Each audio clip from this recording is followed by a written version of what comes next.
और उत्तानपाद को राज दिया, जबरदस्ती दिया। वो राज के इच्छुक नहीं थे। और यहाँ प्रताप भानु के विषय में, प्रताप भानु को राज लेने की पहले से इच्छा थी। पिता ने राज देने की बात की और इन्होंने सहर्ष स्वीकार कर ली। तो प्रताप भानु महत्वाकांक्षी व्यक्ति है। लोग सोचते हैं महत्वाकांक्षाएं व्यक्ति को ऊंचे उठा देती हैं, परंतु महत्वाकांक्षाएं कभी कभी व्यक्ति को कितना गिरा देती हैं वो विचारणीय है।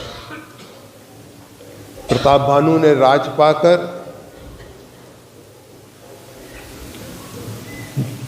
राज का विस्तार किया, जहां तहां परी अनेक लड़ाई, अनेकों के साथ संघर्ष किया, अनेक राजाओं के साथ संघर्ष किया, उनको पराजित करके राज का विस्तार किया। उसके बाद अनेकों यज्ञ किए। एक तरफ पाप कर रहा है अकारण, राज का विस्तार करने के लिए कितने सैनिक मारे जाते हैं, प्रतिपक्षी राजा मारा जाता है अथवा पराजित होता है, बंदी बनाए जाते हैं और क्या क्या उनके साथ होता है। ये सब होने पर यज्ञ करके अपने आप को पवित्र करने का विचार, एक तरफ इतना भयंकर नरसंहार किया, दूसरी तरफ यज्ञ करता है। यज्ञ में भी दिखाता क्या है, वासुदेव अर्पित यज्ञ का फल भगवान नारायण को समर्पित करता है। बहुत मंदिर मठों का निर्माण करता है, धर्मशालाएं बनवाता है।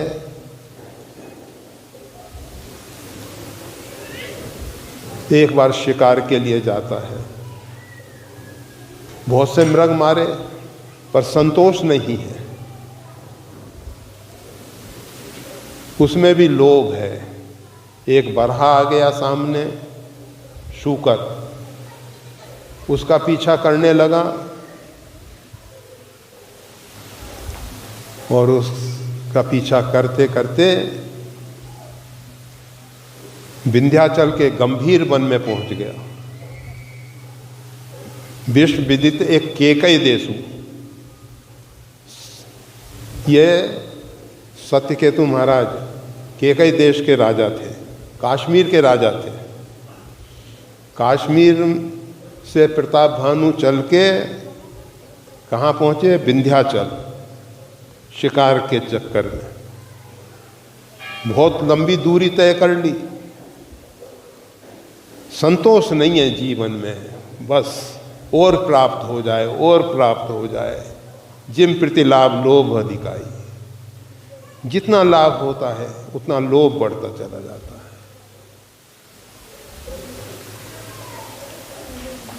आगे गंभीर वन में अकेला रह गया, कोई उसको मिला नहीं।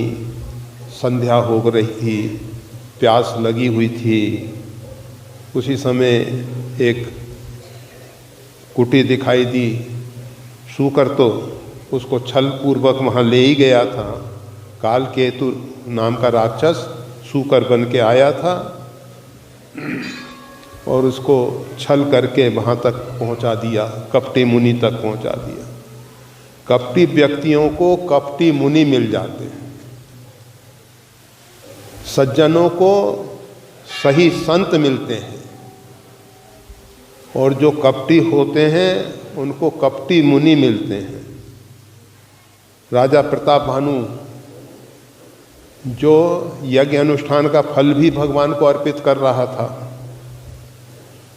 कपटी मुनि के पास पहुंच के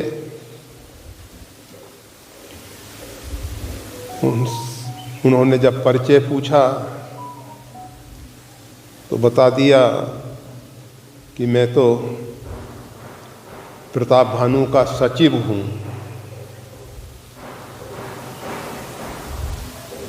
कपटी मुनि ने बाद में स्पष्ट किया, मैं तो तुम्हारे पिता को भी जानता हूँ, तुम्हें नहीं तुम्हारे पिता को भी जानता हूँ। वो कपटी मुनि राजा प्रताप भानु के साथ युद्ध किया था, राजा था वो, समर सेन तज गयो पराई। युद्ध में पराजित होकर वो राजा जो है प्रतिशोध के भाव से साधु का वेश बना के कपटी मुनि के रूप में, हम कह रहे हैं कपटी मुनि के रूप में वहाँ निवास कर रहा था। और कपटी मुनि जब बताया कि मैं तुम्हारे पिता को भी जानता हूँ और तुमको भी जानता हूँ, परंतु तुमने मेरे साथ जो झूठ बोला वो मेरे को अच्छा लगा। कपटी मुनियों को तो झूठ बोलना अच्छा लगता है, उसको अच्छा ये लगा कि इसने पहले झूठ बोला है, अब मैं कपट करूँगा तो मैं निर्दोष हूँगा। जैसे को तैसा सठम प्रति साठ्यम कुर्यात। साधारण नीति कहती है कि दुष्टों के प्रति दुष्टता की जाए, साधारण नीति। सठम साठ्यम समाचरेत। परंतु संतों की नीति तो जो भी हमारे साथ संतों के साथ दुर्व्यवहार करे, संत उनका भी हित चाहते हैं, उनका भी भला हो, भगवान उनका उद्धार करें, भगवान उन पर कृपा करें। ये प्रताप भानु तो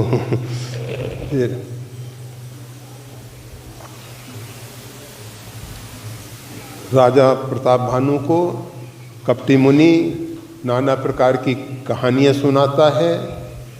उद्भव पालन प्रलय कहानी कहे अमित आचरज बखानी। लच्छेदार भाषा में बहुत अच्छी अच्छी कथाएं सुनाता है, राजा प्रभावित हो जाता है।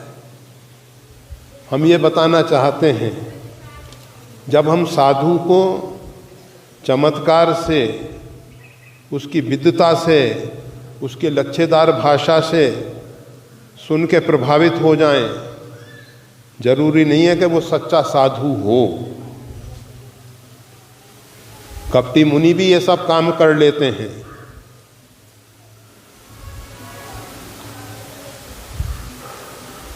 कपटी मुनि ने कहा, राजन मैं तुम पे बहुत प्रसन्न हूँ, वरदान मांगो। जो व्यक्ति छत्रपति सम्राट है वो क्या मांग रहा है? उसको मांगना चाहिए था कि भगवान ने खूब दिया है, बहुत कृपा की है, अब तो बस अब प्रभु कृपा करो ए भांति सब तज भजन करूं दिन राति। अब तो बस ऐसी आप कृपा करो कि भजन करें। परंतु ये नहीं मांगता है वो कहता है एक छत्र रिपहीन मही राज कल्प सत हो। मेरा राज 100 कल्पों तक हो। चतुर्युग सहस्त्रानि दिनम एकम। 4 युग 1000 बार व्यतीत होते हैं, उसका नाम है कल्प। और 100 कल्पों तक मेरा राज हो, रिपुहीन, कोई मेरा शत्रु ना हो, और एक छत्र सम्राट बनूं। का ए मस्तु ऐसा ही होगा, परंतु उसमें दुविधा है। छल पूर्वक मैं तुम्हारे यहाँ भोजन की व्यवस्था करूँगा और ये भेद कोई दूसरा जाने नहीं। और राजा ये सब बात स्वीकार कर लेता है। वो कपट मुनि के साथ जो कालकेतु राक्षस था वो राजा प्रताप भानु को उसके महल में पहुंचा देता है। राजा किसी से ये बात कहता नहीं है, क्योंकि कपटी मुनि ने पहले ही निर्देश दे दिया था कि किसी को ये बात नहीं कहना। छठे श्रवण ये परत कहानी, ये वार्ता अगर किसी छठे कान में पड़ जाएगी तो नाश तुम्हारा नाश हो जाएगा इसमें। चलो, और उसके बाद मायामयती की रसोई, ब्राह्मणों को भोजन के लिए आमंत्रित किया गया है। और भोजन करने जब ब्राह्मण बैठे हैं तो उसी राक्षस ने आकाशवाणी के द्वारा कह दिया, भयोई रसोई भूसुर मासु। इसमें ब्राह्मणों का मांस पका के तैयार किया गया है।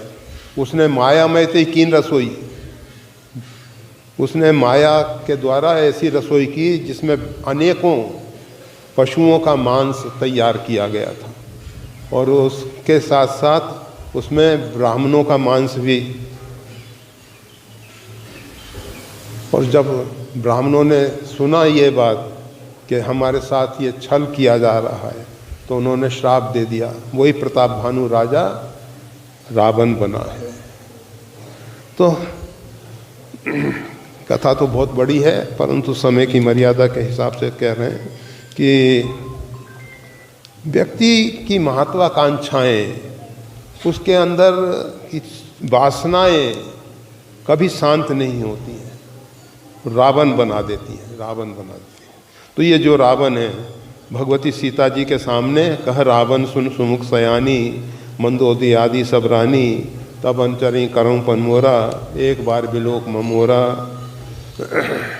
भगवती सीता जी से कहता है कि एक बार केवल मेरी तरफ देख लो, मंदोदी आदि सब रानी, ये मंदोदी आदि जो रानी हैं, तब अंचरी करऊँ पनमोरा, मैं ऐसी प्रतिज्ञा करता हूँ। रावण के पास मैं तन्या मंदोदरी नामा, बहुत सुंदर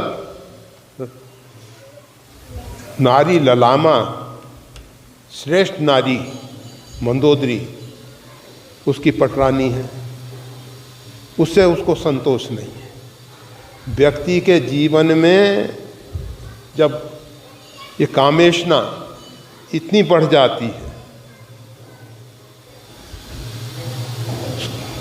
सुंदर से सुंदर नारियों को उसने, देवताओं की, गंधर्व की अनेक कन्याओं को बलपूर्वक अपनी भार्या बनाया है, फिर भी संतोष नहीं। तो ऐसे जो व्यक्ति हैं वो रावण होते हैं। और भगवती सीता जी के सामने ये प्रस्ताव रखता है, त्रिंधर ओट कहत वैदेही। भगवती सीता जी जो हैं सीधे सीधे उसके साथ वार्ता नहीं करती हैं, प्रतीक रूप में रावण का प्रतीक एक तिनका सामने रख के कि तू हमारे सामने एक तिनके के समान नगण्य है। और भगवती सीता उसको बहुत फटकारती हैं आदि। और रावण कुपित होकर फिर अपनी चंद्रहास तलवार उठाता है, मंदोदी हाथ पकड़ लेती है। फिर 1 महीने की अवधि दे के रावण चला जाता है। आगे की कथा सब मालूम ही है, तो हम केवल इतना बता रहे थे। अगर जीवन में रावण नहीं बनना है तो ये सब चरित्र रामचरितमानस में सब वर्णन है इनका। इनको ढंग से पढ़ो, समझो और अपने जीवन में ये महत्वाकांक्षाओं को, उच्च पदों पे जो बैठे हुए हैं उनके लिए वो भी रावण बने हैं। सबके लिए प्रेरणा है, सबके लिए प्रेरणा है। हम सबके जीवन में गोस्वामी तुलसीदास जी कहते हैं, मोह 10 मोल तासु भ्रात अहंकार। ये मोह रूपी रावण, कितने ही रावण के पुतले जलाते रहो परंतु रावण मरता नहीं।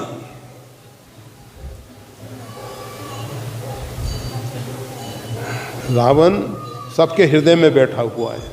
मोह 10 मोल, मोह रूपी रावण।